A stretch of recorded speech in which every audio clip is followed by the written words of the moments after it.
Hey, thanks for being here. Welcome back. So today I want to do a quick update on my lineup of planners for 2024. So if you're interested, I hope you stick around. So if you've seen my pre-plan for 2024 a while back, I'm going to link it below in case you're interested on seeing that setup. I did talk about trying to minimize my planners and trying to focus on just having a small compact setup that I could bring with me when I'm traveling. The idea was to wait until we visited Japan till I can in person pick the one planner for 2024. But since that's not gonna be until like a month or so into 2024, I just couldn't wait. So I went ahead and chose a planner to use for 2024, and it is completely different of whatever I was thinking at all at any point. I actually went with Wonderland 222, the full 2024 planner that just came out this year. And I will do a flip through on that planner and a little bit more in depth on thoughts and the reasoning why I chose that planner. But basically, that will be my one and only planner for 2024. However, I will continue to use my compact setup that I wanted to start the year with anyways. So I have here, I'm going to move these ones aside for now and start with this one. So in here, I have my personal size traveling traveler's journal cover. This is a generic cover that I found on Amazon, and it is perfect for the Hobonichiweeks size. So I just fell in love with it. So I have a few colors. I have this one, I have a darker, actually a lighter one, and then I have a blue one. So yeah, I will definitely continue to use that. I have my clear pockets in here. I actually have two sets of these where you have the clear pocket, and then on the other side you have on the other one I have like a slot for cards or pictures, which is what I put there, pictures, and then here just two long pockets that I use to hold receipts and stuff like that. So right now I'm holding here my Hobonichiweeks that I will use for gratitude, anything mindset and self-care for 2024. And then I have my PaperTessDesigns Weeks size notebook. I was thinking of using this one as my bullet journal compact hybrid, but I started testing the setup on my sterlingink week size notebook, and I just discovered the size for bullet journaling is just not my thing. I do like the compact size of the notebook. I love the paper, and I love that they are they both had the sterlingink has 500 pages. This one has 400, but the sizing for bullet journaling is just not my thing. It just didn't feel like it was calling me to actually use it. So I'll still hold on to it and maybe use it as a commonplacing and kind of replace my current inserts that I have been using so far. So I have been using these kind of setup. I have my current weeks, which I currently use as my everyday carry, and then I have a random insert where I just have random notes. Whatever comes to mind goes into this insert. So basically my tiny compact commonplace. So next year, I guess that I could just replace that insert with this notebook and just make it my commonplace for like anything random. So I will not necessarily put things in here that I want to refer back to or anything like that. I do have another notebook that is for that, so it will be just like any random notes, right? So basically this will be like more mindset and just random notes, and maybe if I want to maybe add more reflections or thoughts or whatever, I still have more pages here, so maybe I can also do that in here. So that's this setup. And then I have a sterlingink 500-page notebook, and I actually ordered this one out of thinking that I wanted to have it, right? I ordered it, and then right away I went in and canceled it, but they still sent it to me, and I got it in the mail. I saw it, and I decided to keep it. So I went ahead and reached out to Catherine to pay for it, because I didn't want to, like, I don't know, I feel like if I kept it without saying that I didn't pay for it, it would just not be me.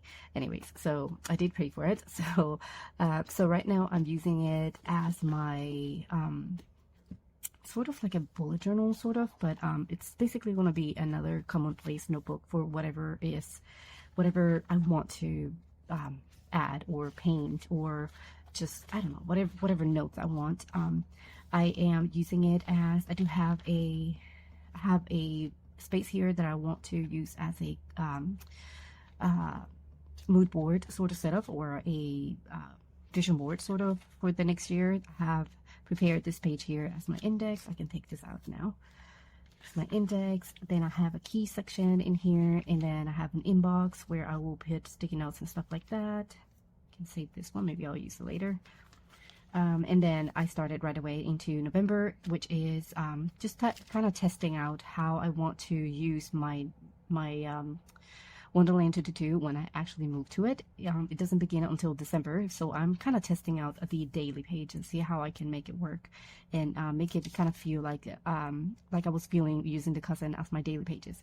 So that's the idea. This is all I have in here. I just made a calendar here, and I have been experimenting with watercoloring again. So this is just like me testing and playing out with the colors and stuff like that. This is way too colorful and busy for me, but I still wanted to try it. So I'm going with it. And then what I'm doing is I'm just planning everything that I want to do and using it as a guide here to plan my day. So this is today, and then tomorrow I'll do the same here. But if I want to add more notes, it will be in here in between the days. So there's no specific order. There is no specific information that I want to hear. This is just going to be like my anything notebook. So that's that. And then I have the one that I'm most excited about is the Wonderland 222. This cover, I do have to kind of stretch it out into the notebook because it's a thick notebook. This one has 576 pages, I believe.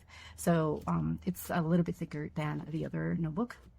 So I'm just kind of stretching the cover here. I added this loop myself, and same thing with the sterlingink. I just kind of poke a hole in the middle, or kind of eyeball it anyways, and centered, and use the string that I had laying around, and now I have a closure for it, which is something that I really like having. So if I put any documents or anything, any receipts for example, or something like that, that I want to slip off, then that's secure in there. Also, it will serve as my pen loop.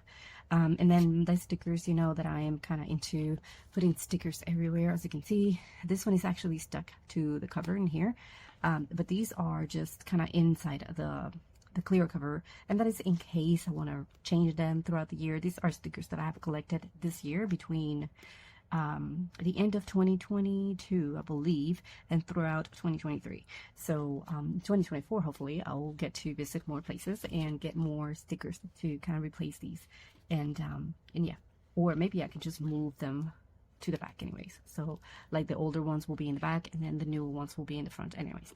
But the point is that I don't stick them to the actual cover.